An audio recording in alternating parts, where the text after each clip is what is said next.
Ерөнхийлөгч Дональд Трамп Венесуелийн газрын тосны салбараас гадна бусад чиглэлд хөрөнгө оруулалт хийх талаар сүүлийн хэдэн өдрийн турш ярьж байгаа шүү дээ. Та ч мөн өдөртөх албан тушаалтнуудтай энэ талаар ярьсан байх. Тэгвэл хөрөнгө оруулагчдын сонирхол ямар байгаа бол ялангуяа одоо өсөж буй нөхцөл байдлаас үүдэн маш том эргэлзээ асуултууд гарч ирж байна шүү дээ. Оновчтой асуулт байна. Нэг талаас томоохон компаниудын захирлууд Венесуэл улсын эдийн засгийн асар их нөөц бололцоог ойлгож байгаа. Өнгөрсөн 100-д Венесуэл улс дэлхийн хамгийн чинээлэг улсуудын нэг байсан түүхтэй. Гэхдээ өнөөгийн нөхцөл байдал өмнө тулгамдж буй сорилтуудыг иргэдэн тун боддоор харж хүлээн зөвшөөрч байгаа.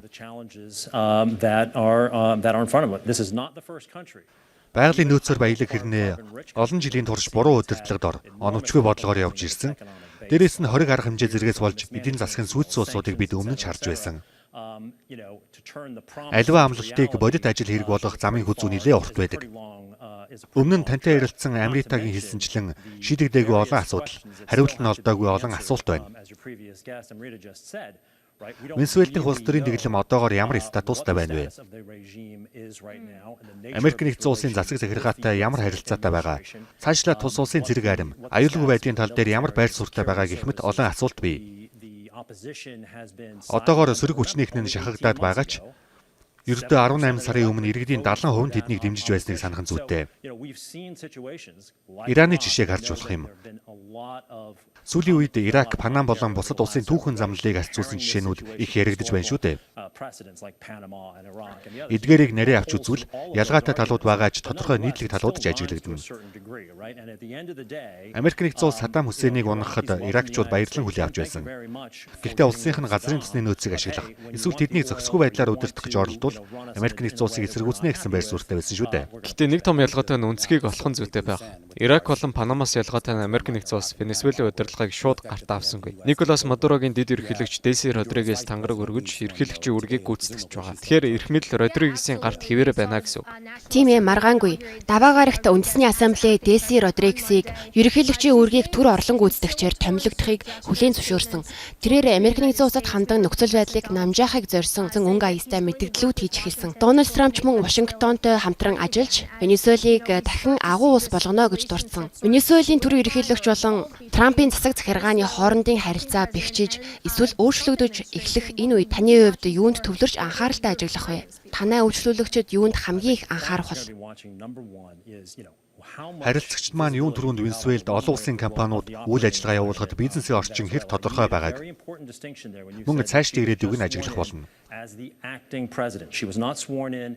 Та маш чухал нэг зүйлийг сая дурдлаа. Дельси Родригес төр ерөнхийлөгчөөр тангараг өргөсөн. Хууль ёсны дагуу ерөнхийлөгчөөр томилогдоогүй байгаа. Өөрөөр хэлбэл Венесуелийн төрийн дэглэм одоо хүртэл Николас Мадурог хууль ёсны ерөнхийлөгчөж үзсээр байна. Мөн нэг зүйлийг сануулхад энэ бол нэг хүний дэглэм биш юм. Зөвхөн Мадуро удирдаад бусдын дагдаг байсан гэсэн ойлголт биш. Энэ бол нэг бүлэг, багийн ажиллагаа байсан гэж хэлж болно. Дельси Родригес өөрөө ч насаараа Чавезмын хөдөлгөөний гишүүн байсаар ирсэн. Энэ утгаараа Дельси Родригес Америк нэгдсэн улстай хэд нөхөрсөг харилцаатай байвал Чавезд үзэл баримтлалтнуудын эсэргүүцэлтэд тулгарх эсхийг одоогоор хэлж мэдэхгүй. Энэ бүх үйл явдал эхлээд удаагүй байна. Тиймээс цаашд юу болох вэ гэдэг нь том асуултын тэмдэг хэвээр байна. Энэ бүх үйл явдал өрнөд хэд хонож байгаа гэдэг утгаараа нэг зүйл сонирхол татж байна. Томоохон компаниуд Венесуэлтэй шууд эдийн засгийн холбоо үүсгэхэд бэлэн гэж та бодож байна. Америк нэгдсэн улстай холбоогүй өөр нэг төрийн дэглэм засгийн газрын эрхийг авах магадaltaй байгаа шүү дээ. Энэ тохиолдолд тогтворгүй нөхцөл байдал компаниуд удаан оршин тогтнох хэсэгтэрээ эргэлзэх үү? Энэ мэтчлэн эргэлзээтэй асуудал тулгарна гэж таарч байна. The economic potential, the size of the country and so on and so forth. Эдийн засгийн нөөц боломж, улс орны хэмжээгээр нэгэд нөхцөл байдлыг харуул тодорхой хэмжээнд судалж, гэрийн даалгавраа хийхээс өөр аргагүй. Мэдээж салбар бүрийн компаниудын эрсдэл хүлээх чадвар, тэр эрсдлийг үнэлэх боломж нь өөр хоорондоо ялгаатай. Гэхдээ бодит байдал дээр та одоо засгийн эрхэнд байгаа удирдлагатай гэрээ байгуулах гэж байна. Харин ирээдүйд хууль ёсны дагуу сонгогдсон удирдлага, засгийн газрын эрхэнд гарвал юу болж тарах вэ? Тэр гэрээний хүчинтэй байдлын баталгаа эргэлзээтэй л болж ирнэ. Өмнө нь Чавес ирэх барьж байх үед яг ийм зүйл болж байсан. Тэрээр олон улсын гэрээний үүрэг даалгаврыг бараг бүгдийг нь зөрчиж байсан шүү дээ. Тийм ээ, яг тийм. Зүгээр газрын тос болон бусад ашигт малтмал гээд олборлог салбараас гадуур нөхцөл байдлыг харахад л эдийн засаг нь одоо хэр зэрэгд ороодсныг илхэн харж болно. Хэрэглэгчдийн зөв системтэй давхрахыг дахин бий болгоход цаг хугацаа хэрэгтэй. Бүх зүйлийг шатараатай төгс үүсгэсэн ч эрчим хүчний салбарын борлуулалтын санхүүгийн үр ашигыг бодитоор мэдрэхэд хугацаа шаардлагатал болно.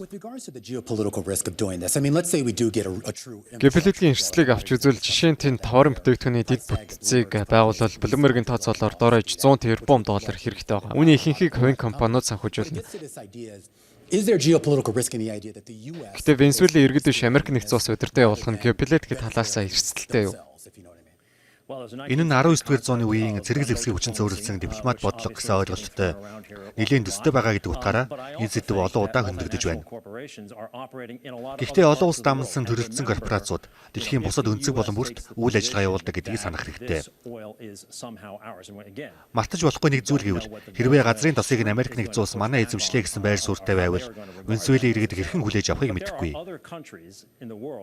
Харин дэлхийн бусад улсад Америк нэгдсэн улсын компаниуд газар доорх баялагийг өөр өнцгөөс хардаг байр суурь илэрхийлдэг. Ийм учраас асар том геополитикийн үр дагавартай гэж харж байна. Мөн өнөөгийн гүйцэтгэх захирлууд болон төлөөлөн удирдах зөвлөлүүдийн үйл ажиллагааны орчин сүүлийн олон жилд үзэгдэж байгаагүйгээр тун хурдтай өөрчлөгдөж байна. Одоо үргэлжилж буй энэхүү үзэгдлийг би хувьдаа түүхэнд гарч буй драматик мэдээллийн эргэлт гэж бодож байна. Цаг хомс байгаа ч геополитикийн үр дагаврыг бодоход олон асуулт гарч иж байна. Бусад улс орнууд энэ нөхцөлд хэрхэн байр сууриа тогтоох вэ? Хятад болон Тайван, Орос болон Украины асуудал гээд нөхцөл байдал цаашид хаашаа ирэх болов? Миний бодлоор өнөөгийн дэлхийн улс орнуудын нэгэндээ нөлөөлөх асуудал тод томруунаар нэмэгдэж байгаа хөдөлгөөнийг Хятад болон Орос улс таатай хүлээн авч байгаа гэж бодож байна. Тэдний дэлхийг харах үзэл баримтлалтай нь нийцж байгаа учраас тэр шүү дээ. Гэхдээ манай холбоотнууд ч гэсэн энэ асуудлаар дахин нэг тунгаан бодож байгаа болов уу? Ерөнхийлөгч амралтын өдрүүдэд Колумб, Куб, Гренландд анхааруулга өгсөн. Бид бүгд нэг сарын өмнө өргөн барьсан үндэсний аюулгүй байдлын стратегтэй холбоотой тогтоолын төсөлтэй дахин танилцаж анхааралтай авах хэрэгтэй гэж бодож байна. Өнөөдөр олон улсын хэмжээнд бизнесүүдийн үйл ажиллагааны орчинд маш олон өөрчлөлт тохиож байна. Тэр утгаараа одоогийн гүйцэтгэх захирлууд болон удирдах зөвлөлийн гишүүдийн өмнө хизээж тохиолдож байгаагүй сорилт тулгарч байна.